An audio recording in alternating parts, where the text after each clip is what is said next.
You have to understand, my job is usually pretty straightforward. I'm an agronomist, a soil guy. Companies hire me to go to farms where things are going wrong, and I figure out why. Is it a mineral deficiency? A new kind of blight? Pesticide runoff from the next county? It's a puzzle, but a scientific one. There are rules. There are answers you can find in a petri dish or a spectrometer. At least, that's what I thought before I took the Miller case. The drive out there was the first clue, though I didn't see it as one at the time. The assignment was a remote farm in a flat, lonely corner of Iowa. And when I say flat, I mean it. The kind of flat that makes you feel small. The GPS on my phone gave up about 10 miles out, and I was left following a set of hand-drawn directions my company had forwarded me. The road turned from asphalt to gravel, then from gravel to just 2 dirt tracks with a strip of stubborn grass growing down the middle. On either side of me, for as far as I could see, was corn. Endless rows of it, baking under the August sun. But it was wrong. Even from the car, I could tell. The stalks were too short for this time of year, and the leaves had a sickly, pale yellow tint to them. It wasn't one bad patch, it was the whole damn sea of it. Finally, I saw it. A 2-story farmhouse, the kind that was probably white 100 years ago but had since surrendered to the color of dust and time. A big red barn stood beside it, looking solid enough, but further back, near the edge of the property where the corn met a thin line of scraggly woods, was another structure. It was a smaller barn or a large shed, little more than a collapsing skeleton of gray wood. It looked ancient, forgotten. I pulled my truck up the drive and the crunch of the gravel brought a man out onto the porch. This had to be Jedediah Miller. He was exactly what you'd picture. Tall, lean, with a face that looked like it had been carved from old hickory. His hands, resting on the bib of his overalls, were gnarled and thick with calluses. He didn't smile, just watched me get out of the truck with a look of stony patience. "Ethan," I said, extending a hand. "From Agri Solutions." He took it. His grip was like a vice. "Jedediah," he grunted. "Wife's inside. Martha. Son's around here somewhere. Samuel." He looked back at the fields. "You see the problem on your way in." It wasn't a question. It was a statement. "Yes, sir. That's what I'm here for. If you don't mind, I'd like to start by walking the perimeter, maybe take a few surface samples before the light goes." "Do what you need to do," he said, his eyes still fixed on the corn. "Supper's at 7, and that was it." He turned and went back inside without another word. I remember thinking it was just the way of old farmers. Not big on small talk. All business. So I got down to business myself. I grabbed my kit from the truck, the soil auger, the sample bags, my digital notepad.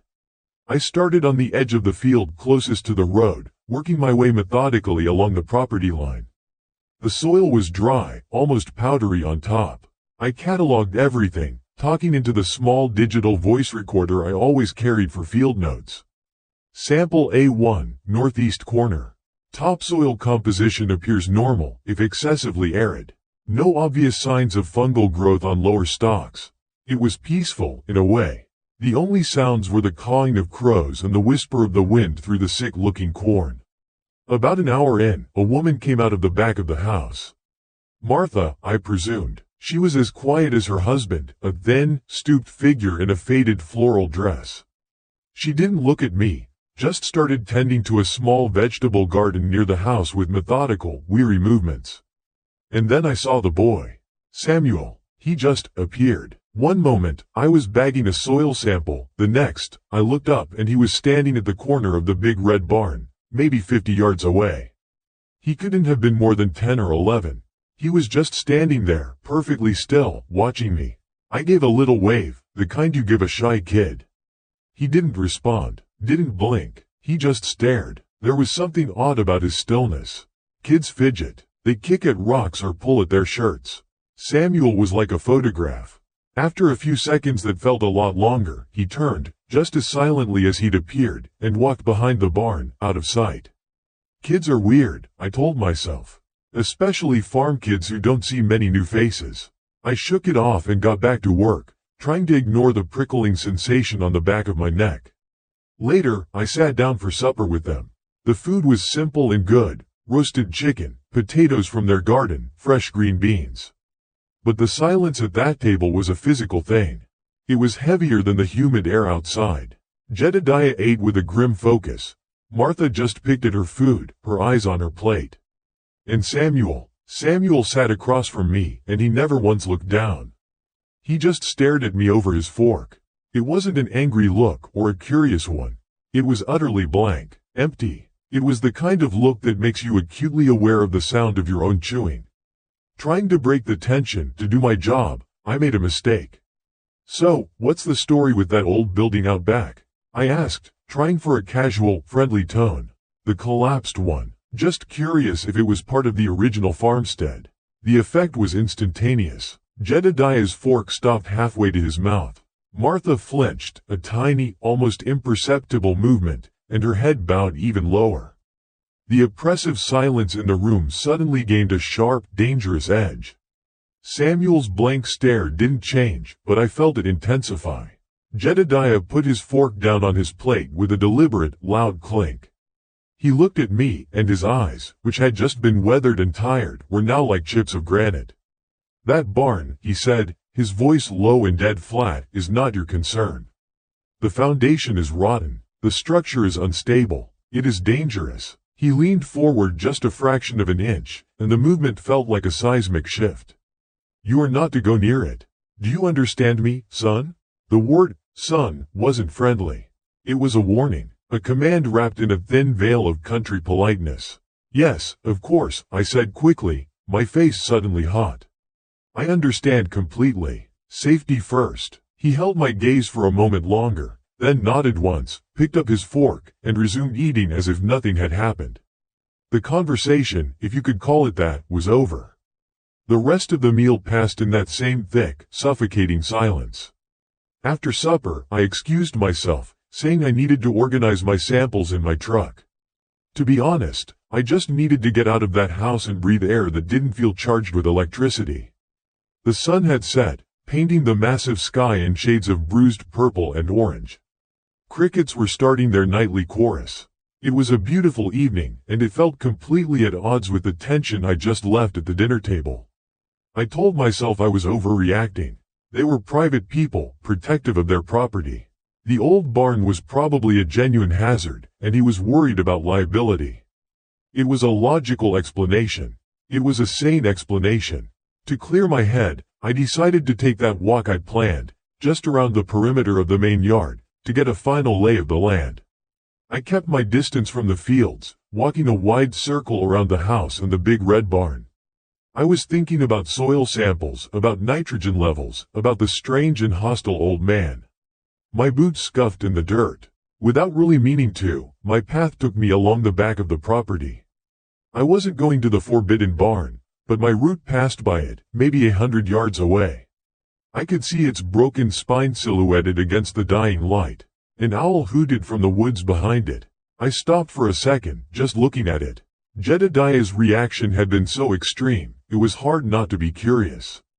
What was in there that was so dangerous? A collapsed floor? A family of very aggressive raccoons? That's when I felt it again. That same feeling from before. The feeling of being watched. I scanned the yard near the house. Nothing. The porch was empty. I slowly turned my head towards the cornfield, the one that bordered the patch of land with the dilapidated barn. And my blood ran cold. He was there. Samuel. He was standing just inside the first row of corn, partially hidden by the tall, sickly stalks. He was further away this time, maybe 70 or 80 yards off, but I knew it was him. A small, still silhouette in the deepening twilight. The sun was gone now, and he was little more than a shadow, but I could feel his gaze on me like a physical weight. He wasn't on his way somewhere. He wasn't playing. He was stationed there, a tiny, silent sentinel, watching my every move. He was making sure I obeyed his father's command. I just stood there, frozen, with the sound of the crickets buzzing in my ears. I didn't wave this time. I felt a primal fear, the kind that has nothing to do with logic and everything to do with instinct. "This isn't right," a voice screamed in my head. "This is not right." I turned my back on him and walked, not ran, back toward the main house and my truck. I didn't look back. I didn't want to see if he was still there. I felt his eyes on my back the entire way. I got to my truck, my heart hammering against my ribs. I needed to focus, get my things, go inside to the guest room they'd pointed out to me and lock the door. I started gathering my sample bags, my notepad, the soil auger. My hands were shaking slightly. I took a deep breath. Just get through the night, I told myself. Tomorrow I do my work, keep my distance and leave. I mentally ran through my checklist of gear. Soil kit, check. Notepad, check. Camera, check. Voice recorder. I patted the pockets of my field jacket. Nothing. I checked the cargo pants. Nothing. My mind raced back. Where did I have it last? And then the image hit me with the force of a physical blow. The supper table. The tense, awful supper table. Before that, Jedediah and I had sat there for a more formal interview about his crop rotation history. I'd set the recorder on the corner of the table between us to make sure I got all the details right. And in my haste to escape the oppressive atmosphere after Jedediah's warning, I had walked out without it. It was still in there, on the kitchen table, my small, black, digital voice recorder. In the house with them. There's nothing quite like the specific, stomach-dropping feeling of realizing you've left a piece of yourself behind enemy lines. And that's what it felt like. My voice recorder wasn't just a piece of equipment, it was a record. It was my process, and it was sitting on the kitchen table in a house that had suddenly become very, very cold. For a good 10 minutes, I just sat in the cab of my truck, the engine off, the keys cooling in my hand. The smart part of my brain, the part that gets paid to solve problems, was telling me to leave it. It's just a recorder. The company can buy another one. I could write off the notes as corrupted. But another part of me, the stubborn, methodical part, couldn't let it go. Those were my initial observations. The nuances of Jedediah's descriptions of the early crop failure. It was data, and I don't like losing data. Besides, I told myself, what was I so afraid of? An old man giving me a stern warning about a broken down shed? A weird kid who doesn't know about personal space. I was being ridiculous. I was a scientist, for God's sake, not some character in a ghost story. I was letting the isolation get to me. So I took a deep breath, puffed out my chest a little to fake a confidence I didn't feel, and got out of the truck. The air was thick and smelled of dust and damp earth. I walked up the 3 wooden steps to the porch, which creaked under my weight. My knock on the heavy wood door sounded unnaturally loud in the evening quiet. I waited. I could hear the faint, muffled sound of a television from inside. Then footsteps, slow and deliberate. The lock turned with a heavy, metallic thunk, and the door opened a few inches. It was Martha. She didn't open it all the way, just peered through the gap. Her face was shadowed, her eyes hard to read. "Sorry to bother you, Mrs. Miller," I said, trying to keep my voice light and professional. I think I left my voice recorder on the kitchen table after our chat. Small, black one. She just stared at me for a second. In that moment, I saw it. It wasn't just quietness or shyness. It was fear, a deep, worn-in fear that lived behind her eyes. Then she seemed to remember her role. "Oh, of course. Just a moment." She closed the door, leaving me on the porch. I heard her footsteps retreat, then return. The door opened again, just as narrowly as before. Her hand, thin and covered in a latticework of raised veins, pushed the recorder through the gap. Her fingers were trembling. As I took it from her, our hands brushed. Hers was cold as ice. "Thank you so much," I said. "Really appreciate it." She gave a tight, thin-lipped smile that didn't reach her eyes. It was a terrible smile, all wrong. "You have a blessed night, now," she whispered, and then the door was shut, and I heard the lock turn again. I stood there for a second, the recorder feeling heavy in my hand. A blessed night. It sounded more like a curse. Shaking my head, I walked back to my truck, put my gear on the passenger seat, and then went into the house through a side door Jedediah had shown me earlier that led to a small mudroom and the stairs to the guest room. I didn't want another encounter. The room was sparse but clean. A single bed, a wooden chair, a small desk, and one window that looked out over the back of the property, towards the corn and that damned collapsed barn. I locked the door behind me. The little brass button on the knob felt flimsy and useless, but pushing it in made me feel a fraction better. My plan was simple: back up my notes, charge my equipment, and get some sleep. Tomorrow was a big day of soil analysis. I sat down at the little desk, pulled out my laptop, and plugged the recorder in. I put on my headphones to keep from disturbing the family, though the house was as silent as a tomb. I hit play. My own voice filled my ears first, tinny and strange. Initial on-site interview with Jedediah Miller, August 14th. Subject reports total field blight beginning approximately 6 weeks ago. Uniform pattern, not patchy. I listened through the whole interview, about 20 minutes of me asking questions and Jedediah giving short, gruff answers about fertilizer schedules and rainfall totals. Standard stuff. The file kept playing. There was the sound of me shuffling my papers. A thank you. The scrape of a chair. Then a long stretch of silence. I figured that's when I'd walked out of the room, leaving it recording. My finger was on the mouse, ready to click stop. And then I heard it.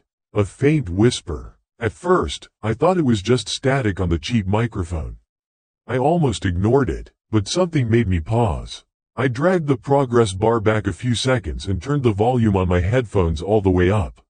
I closed my eyes, concentrating. The silence, the distant, muffled drone of the TV. And then, a low, guttural murmur. It was Jedediah's voice, but not the one he used with me. This was different, softer, colder. He's starting to ask about the old owners. My heart stopped. The words were perfectly clear. A shard of ice slid directly into my ear. A moment of silence, and then another voice, higher, thinner. Martha, just like the last one. I ripped the headphones off as if they were on fire. My breathing was loud in the small, silent room. I sat there, staring at the laptop screen, at the little audio waves still moving across it. No, I must have misheard. It had to be the TV. A line from some old movie. My hands were shaking, but I forced myself to put the headphones back on. I rewound the file again. I pressed my palms against the ear cups, blocking out all other sound, focusing with an intensity that made my head ache. I played it. Jedediah. He's starting to ask about the old owners. Martha. Just like the last one. There was no ambiguity, no room for misinterpretation. It was them, and they were talking about me. I played it a third time. And a fourth. The words divorced themselves from their meaning and just became sounds, a rhythmic, poisonous chant in my ears. The last one, the last one, the last one. The whole carefully constructed image of my situation shattered. These weren't just quiet, suspicious farmers. Jedediah wasn't just a protective landowner. Martha's fear wasn't just shyness. Samuel's blank stare wasn't just a weird kid thing. It was all a facade. A well-rehearsed play, and I had just stumbled onto the script. Who was the last one? Another agronomist? A government inspector? A salesman? My mind raced, trying to fit the pieces together. The failing corn. The warning about the barn. Samuel, the silent little guard dog. It wasn't about a rotten foundation. It was about what was under the foundation. My scientific report, my soil samples, my pH tests, it all felt like such a joke. A child's game. I had been looking for fungus or mineral deficiencies, while the real problem was standing right in front of me, serving me dinner. The sickness wasn't in the soil. It was in the house. It was in them. I wasn't a guest here. I wasn't a consultant. I was an infestation. A problem that was starting to ask about the old owners. A problem that was behaving just like the last one. And what happened to the last one? The question hung in the air of the room, thick and suffocating. I killed the power to my laptop, plunging the room into darkness, save for the pale moonlight filtering through the window. I sat there, completely still, for what felt like an hour. Every creak of the old house was a footstep. Every gust of wind was a whisper at the door. My throat was dry, and my heart was a frantic drum against my ribs. I was trapped. My truck was outside, but the crunch of the gravel on the driveway would be like a gunshot in the night. They would hear me. They would know I knew. The nearest town was miles away down a dirt track, and my phone had no signal. I was utterly, completely alone with them. Eventually, I forced my legs to move. I crept from the desk to the window, moving on the balls of my feet like a burglar in my own room. I needed to see. I needed to understand the shape of my cage. I peered cautiously around the edge of the drab curtain. The yard below was awash in the ghostly gray light of the moon. The big red barn was a block of impenetrable shadow. Beyond it, the skeletal frame of the forbidden barn stood out against the sky. And all around, the endless, rustling sea of corn. I scanned the entire area, my eyes darting from shadow to shadow. The porch was empty. The space around the barns was still. Nothing. I felt a small, foolish wave of relief. Maybe they were asleep. Maybe I was safe, at least for tonight. I was just about to pull back from the window when my eyes caught on the cornfield. The one that bordered the patch of land near the old barn. My gaze drifted along the first few rows, the pale, sickly stalks swaying in the breeze. Something was there. It wasn't a clear shape. It was just a patch of blackness that was darker than the other shadows. A place where the moonlight didn't seem to fall. An interruption in the pattern. I squinted, my breath held tight in my chest. Was it a trick of the light? A tree stump? I stared at it, unblinking, until my eyes started to water. It didn't move. It was just a void in the field. I told myself I was seeing things, my mind primed by fear, painting monsters in the dark. I rubbed my eyes hard with the heels of my hands, trying to clear them. This is what paranoia feels like, I thought. I'm losing it. When I looked back, it was gone. The spot was just another patch of corn, swaying gently with the rest. But I knew with a certainty that went deeper than sight, a cold, primal instinct that screamed up my spine. It hadn't been a shadow. Someone had been there, standing in the corn, watching the house. Watching my window. I backed away from the window slowly, my body cold with sweat. I didn't dare turn on a light. I felt my way back to the bed and sat on the edge of the mattress, my back to the wall, facing the locked door. The only sound was the wind. It rustled through the millions of dry leaves on the cornstalks outside. It wasn't a peaceful sound anymore. It sounded exactly like whispers. A whole field of them, sharing a secret in the dark. And I finally understood that they were talking about me. Sleep didn't come. How could it? Every gust of wind rattling the window frame was them, checking the lock. Every creak from the old house settling was a footstep on the stairs. I stayed on that bed, back pressed against the peeling wallpaper of the headboard, until the pale, gray light of dawn started to bleed through the curtains. The night had been a trial by sound, and now, with the light, came a new and terrible clarity. The fear hadn't gone away. It had just cooled. It had settled from a boiling panic into a cold, hard lump in my gut. My mind started working again, not with the frantic energy of a cornered animal, but with the grim, methodical focus it was trained for. The recording was a ghost. It was my word against theirs. It was nothing. You can't put a whisper on trial. My mind went back to my own observation from the night before. The sickness wasn't in the soil. It was in them. I sat up straighter. No, that was wrong. That was the emotional, terrified part of my brain talking. The scientific part, the part that was still me, knew better. The sickness started in the soil. The failing corn, the uniform blight. That was real. That was the first symptom. The Millers, their whispers, their secrets, they were just the vectors of the disease. The sickness was in the soil, and they were its caretakers. I just had to get the proof. I had to make the soil confess. The thought solidified, bringing a strange sense of purpose with it. My paranoia wasn't just paranoia anymore. It was a working hypothesis, and it needed to be tested. The forbidden barn. The place Jedediah had warned me away from with an intensity that, in retrospect, was pure terror. Something was there. Something was in there. Or, more accurately, under it. I needed a sample. Not from the surface. Not from the 6-inch depth I'd been testing. I needed to go deep. I needed a core sample from right beside the foundation of that rotting structure. The plan was insane. It was a flagrant violation of their trust. A direct defiance of Jedediah's only rule. But sitting there, with the memory of Martha's whispered words, just like the last one, playing on a loop in my head, staying put felt even crazier. Breakfast was a masterclass in controlled terror. I walked down the stairs, each step a conscious effort to sound normal, not like a man who'd been awake all night contemplating his own murder. The smell of frying bacon and coffee filled the air, a grotesque parody of domestic bliss. Jedediah was at the table, reading a farm supply catalog. Martha was at the stove, her back to me. Samuel sat in his usual spot, staring at a placemat, a small, still statue. "Morning," I said, my voice coming out a little too loud, a little too cheerful. Jedediah looked up, his eyes lingering on me for a second too long. "Sleep all right, son?"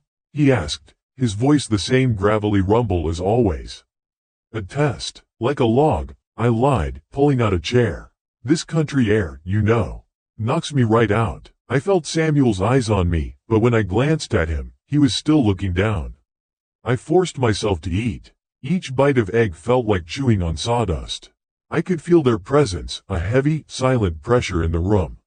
I had to give them a reason for what I was about to do. I cleared my throat, placing my fork down carefully.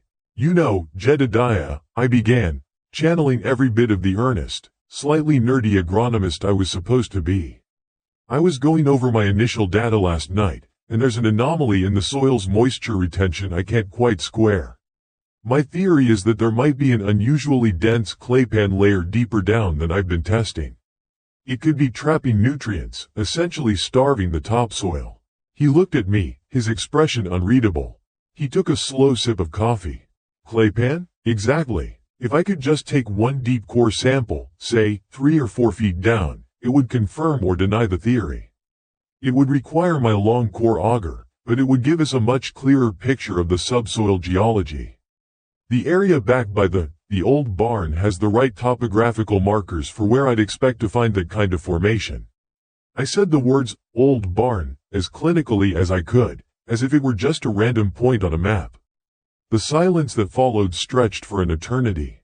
Martha had stopped moving at the stove. The only sound was the ticking of a grandfather clock in the hall. Jedediah stared at me, his face a granite mask. I felt a bead of sweat trace a path down my spine. I had overplayed my hand. This was it. Then, he blinked. "Huh, claypan, heard of that? Dries out hard as a rock in the summer." He took a bite of bacon. "Well, you're the expert. You do what you need to do." My heart, which had been lodged in my throat, dropped back into my chest with a painful thud. It was that easy. He had agreed, or he had called my bluff. Either way, I had my green light. "Great," I managed. "I'll get to it after breakfast." "We won't be here to see it," Martha said, her voice thin. She still hadn't turned around. "We're heading into town for supplies. It's Thursday." It was a gift, a perfect, terrifying gift. The entire farm to myself. "Oh, okay, well, no problem. I can handle it on my own." They left an hour later. I watched from my window as their old pickup truck rattled down the long gravel driveway, kicking up a plume of dust. The sound of the engine faded, replaced by the chirping of crickets and the rustling of the corn. I was alone, truly alone. The feeling wasn't relief. It was exposure. The silence of the house was immense, watchful. I grabbed my gear, my hands moving with a frantic, twitchy efficiency. The core sampler was a T-shaped steel tool, about 4 feet long, with a wicked-looking auger bit at the end. It was heavy. It felt like a weapon. Walking out to the back of the property was the longest walk of my life. The sun was high now, beating down on my neck. The air was still and hot. The sea of corn around me wasn't whispering anymore, it was watching. Every stalk was an eye. I reached the dilapidated barn, its skeletal frame slumped like an old man's bones. The grass was thicker here, weed-choked. The ground felt softer under my boots. I chose a spot near a corner of the stone foundation, where the ground looked sunken, disturbed. I took a deep breath, the air thick with the smell of decay and damp earth. I planted the tip of the auger into the soil and began to turn. It was hard work. The topsoil was loose, but a foot down, the resistance increased. I leaned my body weight into it, grunting with the effort, my muscles straining. The steel shaft sank lower and lower into the ground, inch by painstaking inch. I kept stopping, my head whipping around, listening. Was that the sound of a truck engine? A footstep in the corn?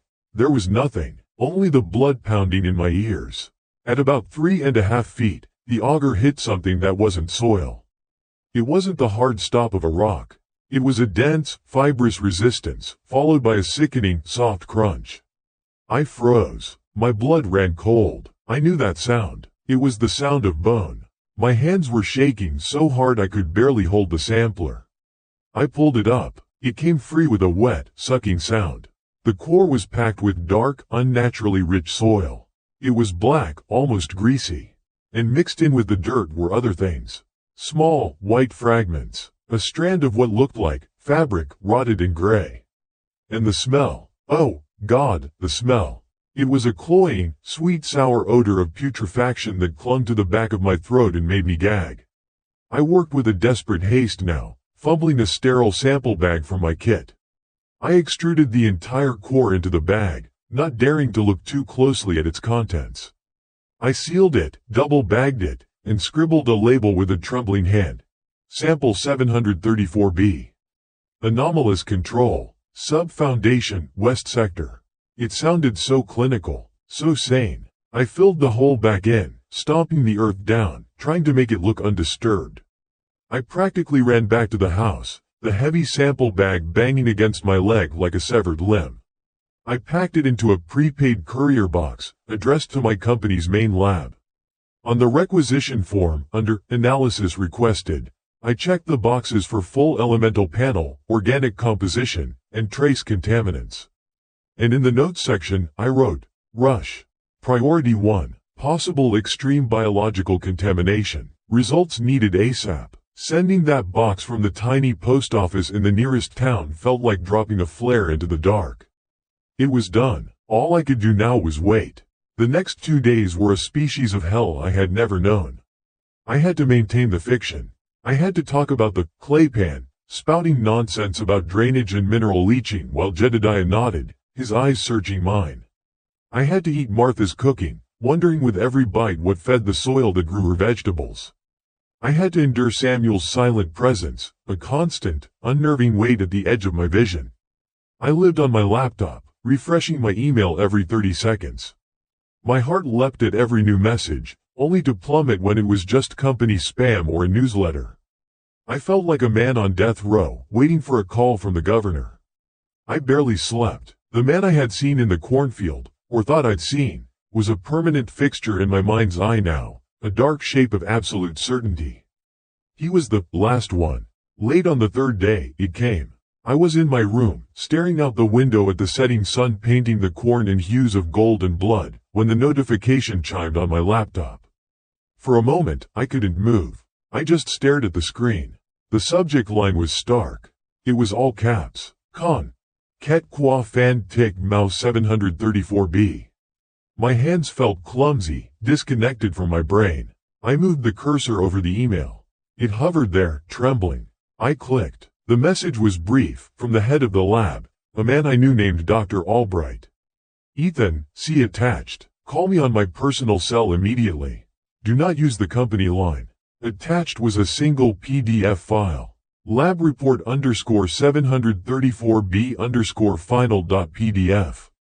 My breath caught in my throat. I clicked it open. The first page was just data. A spreadsheet of numbers and chemical symbols. My scientist's brain took over for a second, scanning the columns, the raw, cold facts. Nitrogen, low. Potassium, low. Standard for blighted soil. Then I saw it. Calcium. The percentage was off the charts. It was an order of magnitude higher than any agricultural sample I had ever seen. And phosphorus, the same, an astronomical reading, a number that made no geological or biological sense. Not for plant decomposition, not for any normal animal decay. My mind was racing, connecting the dots, forming the horrific equation. This wasn't fertilizer. This was a boneyard. I scrolled down past the charts, my heart hammering against my ribs. I was looking for the analyst summary, the human interpretation of the data. I found it at the very bottom of the last page. It was a single, concise paragraph. My eyes flew across the words, but my brain seemed to snag on each one, processing them with a leaden slowness. I had to read it twice to believe it. My breath stopped. The world narrowed to the glowing text on the screen. Analyst note. Nong du va ton fan wa hok kong fu hop voi bat ki su fan hoi thuk vat he zak dong vat thong thuong now. Hon ton tuong thich voi nu ka the hu ko zong song fan hoi trong voi jian dai. Kuyen gi du tra fap y tai hin trong. The words just sat there on the screen. Forensic investigation recommended. It's a strange thing, what the mind does when it's presented with something it can't process. Part of me, the scientist part, was clinically detached. It saw the calcium and phosphorus numbers and understood the cold, hard math of it. The equation was simple. Soil plus time plus bone equals this farm. But the other part of me, the human part that was sitting in a rickety chair in a strange house miles from anywhere, was completely broken. It was like a circuit breaker had flipped. I just stared. I didn't move for a long time. The sun finished setting outside the window, pulling the light out of the room until my laptop screen was the only thing illuminating my face. The house grew quiet, not the peaceful quiet of the countryside, but a heavy, listening quiet.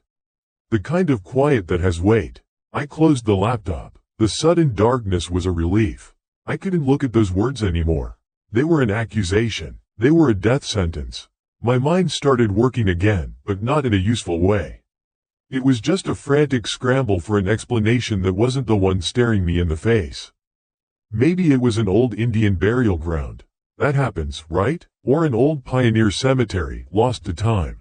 But that didn't explain the whispers. Just like the last one. It didn't explain Jedediah's warning about the barn.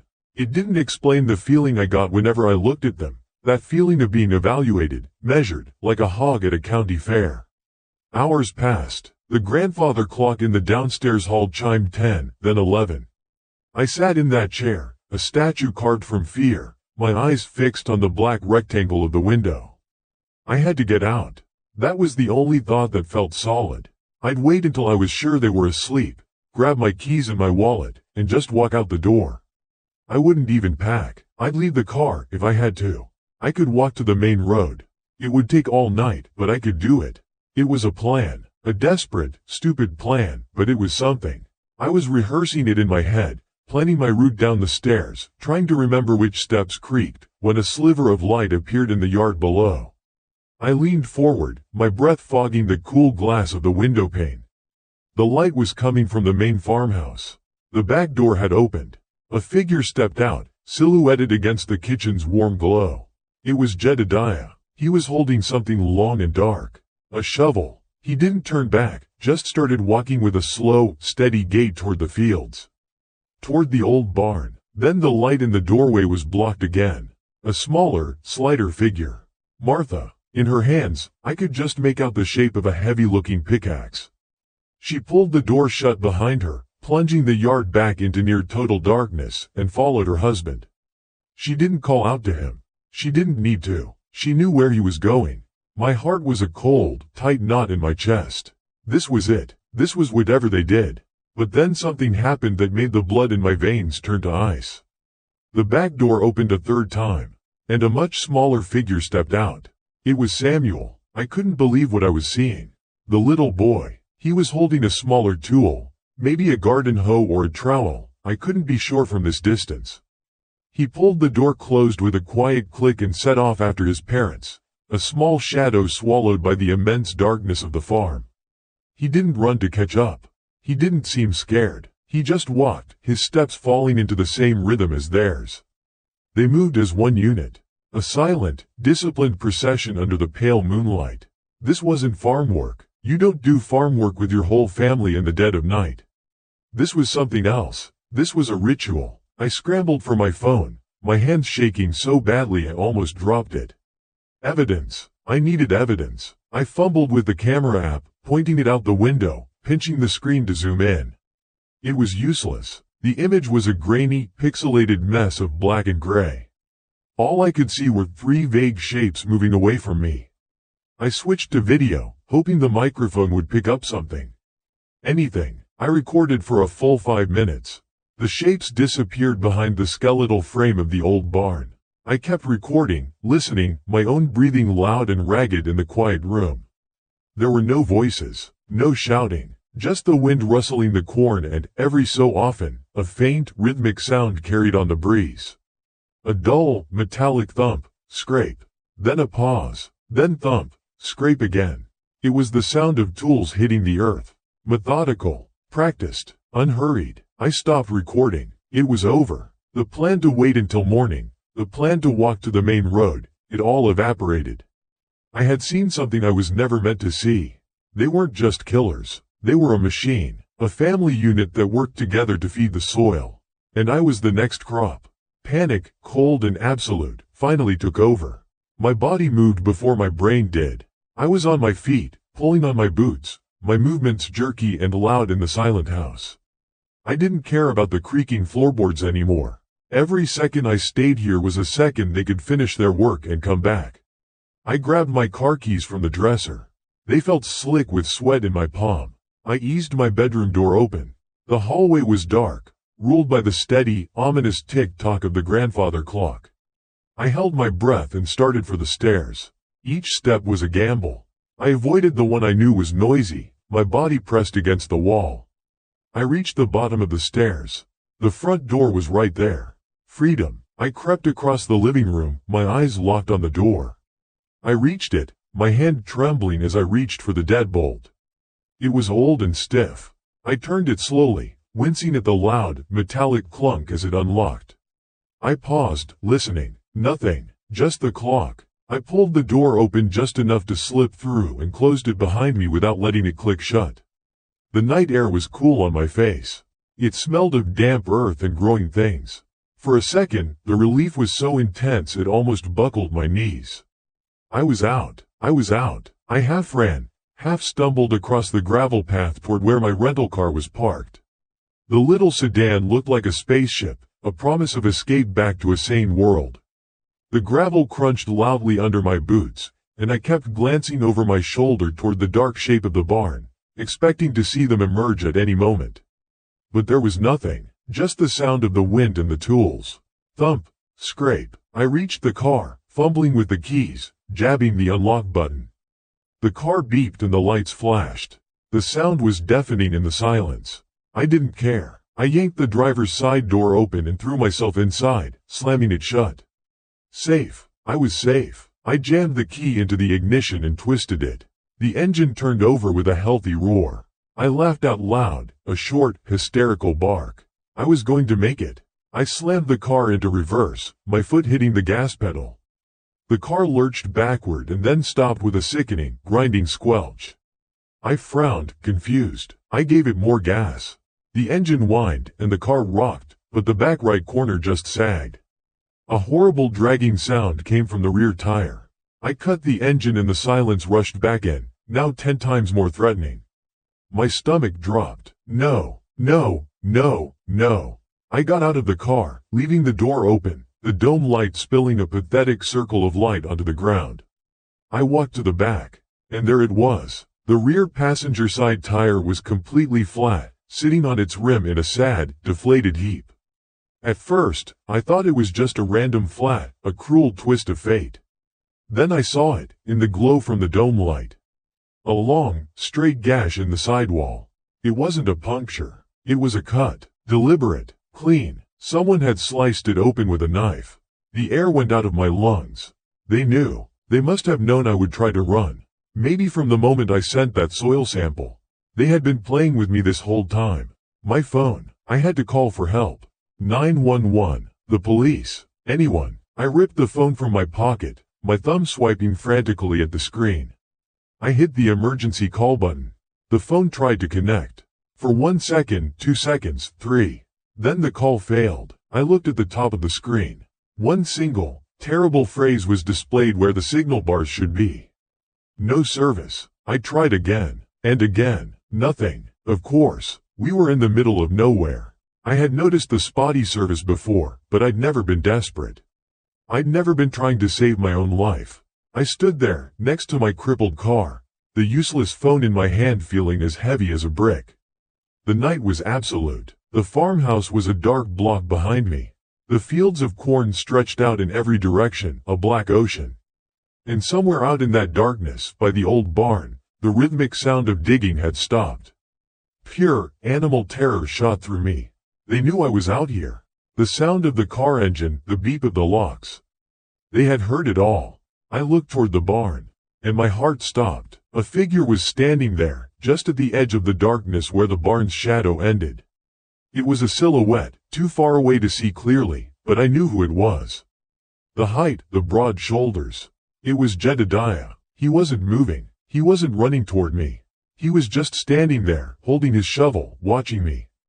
He was watching me understand that I was trapped. I broke. I didn't scream. I didn't make a sound. I just turned and ran. I fled back toward the house, my feet slipping on the loose gravel. It was the only shelter I had, a flimsy wooden box in a sea of monsters, but it was my only option. I burst through the front door, slammed it shut, and threw the deadbolt. The clunk was a small, pathetic sound of defiance. I didn't stop. I ran up the stairs, taking them two at a time, my lungs burning. I got to my room, shut the door, and turned the lock. It wasn't enough. I looked around wildly and my eyes landed on the heavy, wooden desk chair. I grabbed it, my muscles screaming with adrenaline, and wedged it under the doorknob. I backed away from the door, my body shaking uncontrollably. I collapsed into the far corner of the room, pulling my knees to my chest, making myself as small as possible. I sat there in the darkness, my eyes glued to the door, listening. The silence returned. The only sounds were the blood pounding in my ears and the frantic trip hammer of my own heart. I waited. For what? I don't know. Shouting? The sound of the front door splintering? Instead, what came was worse. It was the sound of a single footstep on the bottom stair. Slow, heavy, deliberate, followed by another, and another. Someone was coming up the stairs, taking their time. They weren't rushing. They knew I was here. They knew I had nowhere to go. The footsteps reached the top of the landing. They paused. I held my breath until my lungs burned. Then, the footsteps started again, a slow, heavy tread down the hallway, coming closer and closer. They stopped, right outside my door. Silence. Just the vast, empty, listening silence, and the certain knowledge of what was standing on the other side of that thin piece of wood. Waiting. Time just stopped. There was the wood of the door, the cheap brass of the lock, and the infinite, heavy silence on the other side. My entire world had shrunk to that single barrier. I'm not a soldier. I'm a scientist who likes dirt. I don't have any training for this kind of thing. My brain just switched off. All I could feel was the frantic, bird-like flutter in my ribcage and the cold sweat trickling down my spine. I was prey, hiding in a flimsy den, and the predator had found me. I waited for the splintering crash, for the door to fly off its hinges. But it didn't come. Nothing happened. The silence stretched on, thick and suffocating. A minute, 2 minutes. It felt like an hour. I swear I could hear the house settling, the old wood groaning under the weight of anticipation. His anticipation, and mine. Then, I heard it again. The slow, heavy tread. But it was moving away. Down the hall, fading. The creak of the top stair. And then the second. He was going back down. What was this? A game? Was he just showing me that he could get to me whenever he wanted? That my lock, my chair, my flimsy sense of security meant nothing? The thought was somehow more terrifying than a direct assault. It wasn't about rage. It was about control. My body finally unlocked. A shudder ran through me so violent it felt like I was being shaken. I needed to do something. Anything. My eyes darted around the dark room and landed on the dead gray screen of my laptop on the little desk. An idea, desperate and probably useless, flared in my mind. Evidence. A message. I crawled on my hands and knees, my breath coming in ragged little gasps. I didn't want to make a sound, didn't want him to hear me moving. I reached the desk and slowly, carefully, lifted the laptop's lid. The screen came to life, casting my terrified face in a pale, ghostly light. My hands were shaking too badly to use the trackpad, so I fumbled the mouse, the cursor skittering wildly across the screen. I opened my email. My fingers felt like clumsy sausages on the keyboard. I started a new message. My boss, Dr. Albright. She was the one who sent me here. The subject line. What do you write in a subject line for something like this? I typed, deleted, typed again. Site 734 urgent help needed. It looked pathetic. Insufficient. I didn't care. I clicked the paperclip icon. Attach file. I found the lab analysis report, the one with the impossible calcium and phosphorus readings. My finger hovered over the send button. This was it. A message in a bottle, tossed into a digital ocean. Maybe they'd see it in the morning. Maybe they'd think it was a prank. Maybe it would be too late. But it was something. I slammed my finger down on the mouse button. The email vanished from my outbox. Sent. A tiny bit of the pressure in my chest eased. Just a fraction. Someone knows. The thought was a tiny ember in a vast, cold darkness. And that's when I saw it. The relief I felt was so brief, it was almost imaginary. In the glow of the laptop screen, I saw that the room wasn't as I had left it. My research notes, the ones I'd been making on a legal pad, were scattered on the floor. My duffel bag was unzipped, its contents pulled out and discarded. Someone had been in here. They'd searched my room while I was outside, discovering my flat tire. My gaze fell on my pillow. In the center, sitting propped up as if it were a guest of honor, was a small, grotesque little figure. It was made from a dried corn husk, twisted and tied with twine. It had stick arms and legs. It was wearing a tiny, shredded piece of my own plaid shirt, a scrap I recognized from a tear near the pocket. It was a doll of me, and its face, it had no face. Just a smooth, rounded top made from the corn's core. But where the eyes should have been, someone had taken something sharp and gouged two deep, vicious scratches into the pith.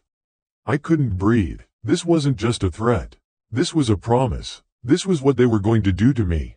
The intimacy of it, the childish cruelty, was 1,000 times worse than a shouted threat. They had touched my clothes, gone through my things, and left this effigy of my own desecration. The fear I'd felt before was a dull ache compared to the sharp, white-hot terror that now seized me. They weren't coming back in the morning. They weren't playing a long game. The digging I heard, the ritual, that was the preparation. Tonight was the night. They were just waiting. I had to survive until morning. Until Albright saw that email. My eyes scanned the room for a weapon. There was nothing. The flimsy desk chair? A lamp? Useless. Then my gaze landed on my work kit leaning in the corner. Tucked in a long canvas sleeve was the soil core sampler. It was a 3-foot-long hollow tube of stainless steel, a 1/4 inch thick, with a sharpened, serrated edge for cutting through hard soil. At the top was a heavy-duty T-handle for leverage. It wasn't a spear, but it was solid. It was heavy. It was metal. I crept over and slid it from its sleeve. The cool weight of it in my hands was reassuring. I backed into the corner of the room, the one farthest from the door, and slid down to the floor, my back against the wall. I held the sampler like a club, its metal length resting on my shoulder. And then I did the only thing I could think of to do. I closed my eyes and tried to regulate my breathing. Slow in, slow out. He thinks I'm asleep. He thinks I'm terrified in my bed. Let him think that. The thought was absurd. Trying to fake sleep while my heart hammered against my ribs like a trapped bird. But it was the only plan I had. I don't know how long I sat there. 10 minutes? An hour? Every creak of the house was a footstep. Every gust of wind against the window was a hand on the glass. But eventually, a new sound came. The one I'd been dreading. Creak. The sound of my bedroom door, slowly, deliberately being pushed open. It moved just enough to dislodge the chair I had wedged there. With a soft scrape, the chair slid aside. The door swung inward, opening into the darkness of my room. Two figures stood silhouetted against the faint light of the hallway. One was large and broad. Jedediah. The other was small, rail-thin. Samuel. My blood ran cold when I saw what they were carrying between them. A large, dark sheet of heavy-duty plastic. A tarp. They were holding it open, like they were about to catch something. They took a silent step into the room. Then another. They were moving toward the bed. They thought I was in the bed. This was it. Now or never. Before my courage could fail me, before I could think about what I was doing, I exploded. I launched myself from the corner with a scream that was pure animal instinct, a sound torn from the deepest, most terrified part of my soul. I wasn't aiming. I just thrust the metal soil sampler forward with all the force my adrenaline-fueled body could muster. The serrated metal tip connected with something soft. Samuel. He let out a choked gasp of pain and surprise, stumbling backward, letting go of his end of the tarp. The sound was sickening, but there was no time for disgust. Jedediah turned, his eyes wide in the gloom. He was fast for a big man, but I had the momentum. I lowered my shoulder and crashed into his midsection. It was like hitting a brick wall. The air went out of my lungs with a whoosh, but it was enough. He staggered back a step, off balance. The tarp fell to the floor in a heap. I didn't wait. I scrambled past him, out the door, and into the hall. I didn't head for the stairs. It was a death trap.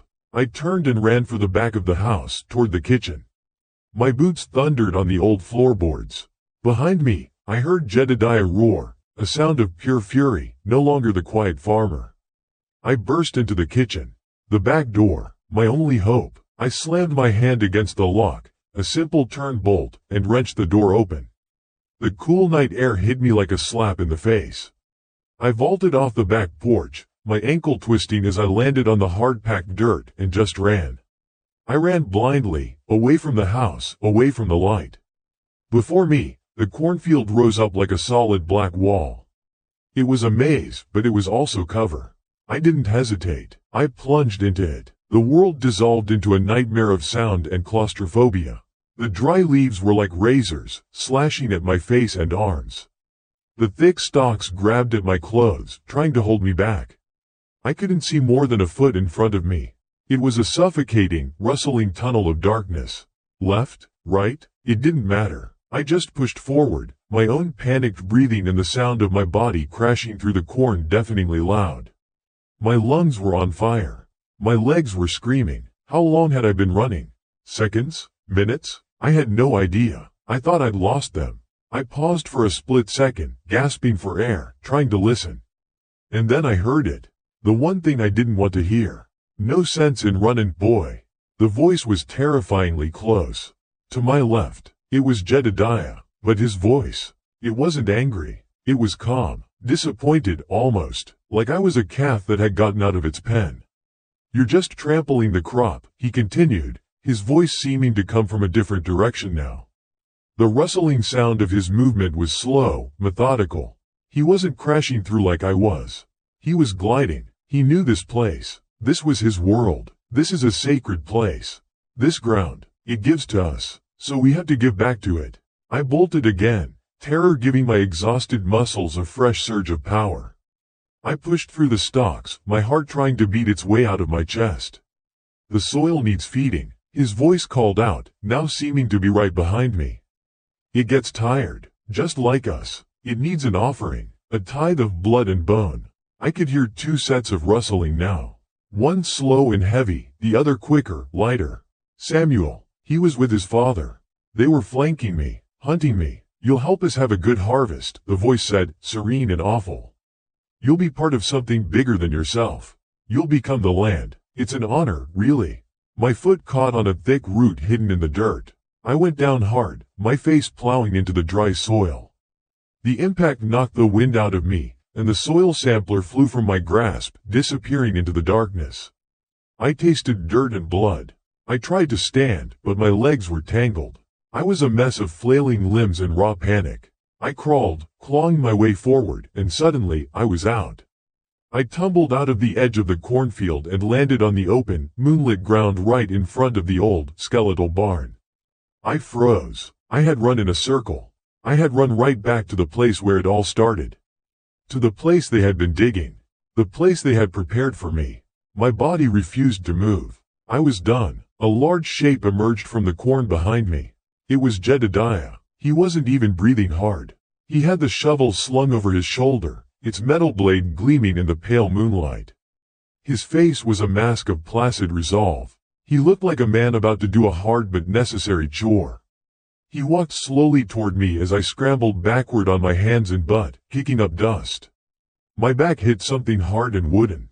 The wall of the barn. I was cornered, trapped. Don't fight it, son, he said, his voice soft, almost paternal. He stopped a few feet in front of me and took the shovel off his shoulder, holding it in both hands. It's time you gave back to the land. Time to rest. You'll make the soil rich. He raised the shovel high, positioning the heavy blade directly over my head. I looked up at the dark metal silhouetted against the star-dusted sky. This was it, the last thing I would ever see. The final report from Site 734. He brought the shovel down in a powerful, swift arc. And in that infinitesimal moment, as the metal began its descent, the entire world exploded in light and sound. A blinding white beam cut across the field, pinning us both in its glare like terrified animals. It was followed an instant later by a piercing, warbling shriek that tore the night's silence to shreds. A siren. It wasn't in my head. It was real, and it was getting closer. For a second, the universe was just three things. The shovel blade hanging against the stars, the blinding white light that burned it into my retinas, and the shriek that ripped through the quiet Iowa night. Time, which had been rushing toward a single, crushing end, just stopped. The shovel froze in midair. Jedediah was a statue, his face a mask of confusion turned towards the light. I was still on the ground, a heap of useless, trembling limbs, my mind unable to process what was happening. It was just noise and light, a sensory overload that wiped everything else away. The siren got louder, closer, resolving from a single shriek into the whoop whoop whoop of a police cruiser coming in fast. Red and blue lights began to strobe across the side of the barn, painting the cornfield in frantic, pulsing colors. This wasn't a nightmare. This was real. Jedediah took a half step back, lowering the shovel slightly. His expression wasn't fear. It was annoyance, the look of a man interrupted during an important private task. From the corner of my eye, I saw movement at the farmhouse. The back door was open, and Martha stood silhouetted in the doorway, her hand over her mouth. Even Samuel had emerged from the corn, a thin, ghost-like figure standing a few yards behind his father, looking back and forth between the approaching lights and Jedediah, waiting for a command that never came. Car doors slammed shut, heavy boots hit the dirt. Sheriff's Department, drop the weapon, now. The voice was a cannon blast in the quiet. It was clear, authoritative, and the most beautiful sound I had ever heard. Jedediah stood there for another second, and I swear I thought he was going to try it anyway. That he'd try to finish the job before they could get to him. But then, with a sigh that was almost theatrical in its disappointment, he let the shovel drop. It landed in the dirt with a dull thud. He raised his empty hand slowly, not in surrender, but with the weary resignation of a king whose reign had unexpectedly ended. I didn't wait for anything else. My body, which had been frozen, finally came back online.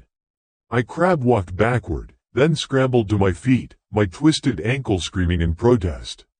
I didn't care. I just ran. I stumbled and limped toward the flashing lights, toward the two uniformed figures moving cautiously across the yard. I probably looked like a madman, covered in dirt, my face scratched and bleeding, my clothes torn. I don't remember what I said. I think I was just babbling, my scientific vocabulary replaced by raw, guttural sounds. One of the deputies caught me as I almost collapsed. He was solid, real. His hand on my arm was firm. Easy there, son. You're safe now. We've got you. Safe. The word didn't register. I looked back over the deputy's shoulder. They had Jedediah in cuffs. Martha was walking slowly from the house, her hands in front of her. But it was Samuel I couldn't look away from. He just stood there by the edge of the corn, alone, watching the whole scene with those dark, empty eyes. There was no fear in his face. No panic. Just a still, quiet observation. As they led his father away, he finally turned and looked right at me. He held my gaze for a long moment, and I felt a cold dread that had nothing to do with the shovel or the barn. Then, he turned and melted back into the corn, disappearing into the darkness he seemed to be a part of. The next few weeks were a blur of beige rooms. A hospital room, then a motel room the company paid for. They were good about it, I'll give them that. Dr. Albright called every day at first. She was horrified, apologetic. She couldn't believe her urgent email, followed by my panicked silence, had been anything more than a technical glitch until it was almost too late. The local sheriff, a tired-looking man named Davies, came by a few times. He asked the same questions over and over. I told him what I knew, which felt like both everything and nothing at all. I told him about the soil samples, the hushed conversation, the digging, the corn husk doll. I tried to work. I'd open my laptop, look at spreadsheets of soil composition from other sites. It felt ridiculous, like trying to study the rules of checkers after you've been forced to play Russian roulette. Nothing made sense. The world I knew, a world of data and predictable outcomes, had been ripped open, and I'd seen the writhing, irrational thing underneath. I didn't sleep much. Every time I closed my eyes, I saw the shovel against the stars. Every time the wind rustled the blinds of the motel window, it was the sound of cornstalks parting. About a month after it happened, a large manila envelope arrived for me at the front desk. It was from Sheriff Davies's office. There was a short, typed note on top. Ethan, thought you might want to see this. We're still putting the pieces together, but this is what we have so far. Call me if you have questions. Davies. My hands were shaking as I opened the clasp. I don't know what I was expecting. Closure, maybe. An explanation that would let me file this whole thing away in my head under solved. There were two main documents inside. The first was a preliminary forensics report from the site. I scanned through the technical jargon, my mind latching onto the familiar, clinical language. Then I got to the summary section under the heading, Excavation Site, Barn Foundation. My breath hitched. Initial excavation has uncovered significant organic remains at a depth of 4 to 7 feet. To date, 5 distinct sets of human skeletal remains have been identified. They have been designated John Doe 1 through 5 pending identification. Several victims exhibit perimortem fractures consistent with blunt force trauma to the cranium. The surrounding soil matrix shows abnormally high concentrations of calcium and phosphorus, corroborating initial analysis provided by. It went on to cite my own report number. I had to put the paper down. They were feeding the land. It wasn't a metaphor. It wasn't a delusion. It was a calculated, agricultural process. Jedediah wasn't just a killer. He was a farmer, and people were his fertilizer. I felt a wave of nausea, but also a strange, terrible vindication. I wasn't crazy. My science had been right all along. It had just been pointing to a conclusion my mind refused to accept. I picked up the second document. It looked older, flimsy carbon copy pages held together with a staple. It was a copy of the property records for the farm, going back 50 years. I traced the lineage of ownership with my finger. And then I saw it. The last registered transfer of deed was 20 years ago, to a couple named George and Abigail Miller. There were no other transactions after that. The people I knew, Jedediah and Martha, their names were nowhere on the document. Tucked behind that page was another, a copy of a missing persons report filed 19 years ago. For a George and Abigail Miller and their 2 teenage children. They had vanished from their farm in Iowa. Last seen by a neighbor. The farm had been left to go fallow. The authorities at the time assumed they just packed up and left, chasing a job or running from debt. The case went cold. It took me a minute to put it together. That feeling of cold dread from the cornfield came rushing back, colder this time. They weren't the Millers. They were something else. Parasites. They had arrived at this isolated farm, killed the family, and simply taken their place. They became the Millers. The name wasn't a name, it was a title for whoever occupied that land and served its terrible needs. My mind was reeling. I thought that was the worst of it. The bottom of the abyss. I was wrong. There was one more file in the envelope. Another missing persons report, this one from 8 years ago. The missing person was a man named David Fincher, an insurance investigator. His company had sent him out to the Miller farm to investigate a claim about storm damage to a silo. He drove out there one Tuesday afternoon. His car was found a week later on a highway 50 miles away, wiped clean. He was never seen again. It was just another victim, I thought. John Doe number 6. I almost put the paper down, but a photograph was clipped to the top of the report. It was a family photo of David Fincher, a smiling, sandy-haired man with his arm around a small boy. The boy couldn't have been more than 6 or 7. He was thin, with a serious face and big, dark eyes that seemed to stare right through the camera lens. I stopped breathing. My blood went ice cold. I knew that face. I knew those eyes. It was Samuel. I dropped the papers on the floor. The world swam. He wasn't their son. He was a piece of evidence they'd kept. They killed that investigator, his father, and they took the boy. They didn't kill him. They raised him. They spent 8 years turning David Fincher's son into one of them. The quiet, watchful boy helping his father carry a tarp into my room wasn't born into this horror. He was stolen. He was another crop they were cultivating. I sat there on the floor of that sterile motel room for a long time. The sun went down, but I didn't turn on a light. The fear I'd felt in the cornfield was nothing compared to this. That was a fear for my own life. This was something else, a deeper, more profound horror. It was the horror of a stolen soul. A week later, a box with my remaining personal effects arrived from the sheriff's office. My clothes, my laptop, my soil testing kit. Tucked inside was my digital audio recorder. There was another note from Davies.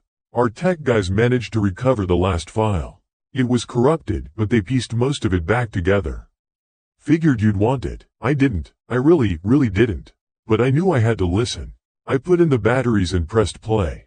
At first, it was just the ambient sound of the night I had tried so hard to forget, the chirping of crickets, the rustle of a light breeze through the corn. Then, I heard a man's voice, low and gentle. It was Jedediah. He was talking to Samuel. This must have been recorded earlier in the evening, maybe while they were waiting for me to fall asleep. It is a lonely job, son, Jedediah's voice said, calm and paternal. Caring for the land, it asks so much. It's just been you and me and your mother for a long time. There was a pause, filled only by the whisper of the corn. Then, Jedediah spoke again, his voice filled with a horrifying, loving reassurance. Don't you worry, Samuel. Soon, you'll have a new friend to help you tend the soil.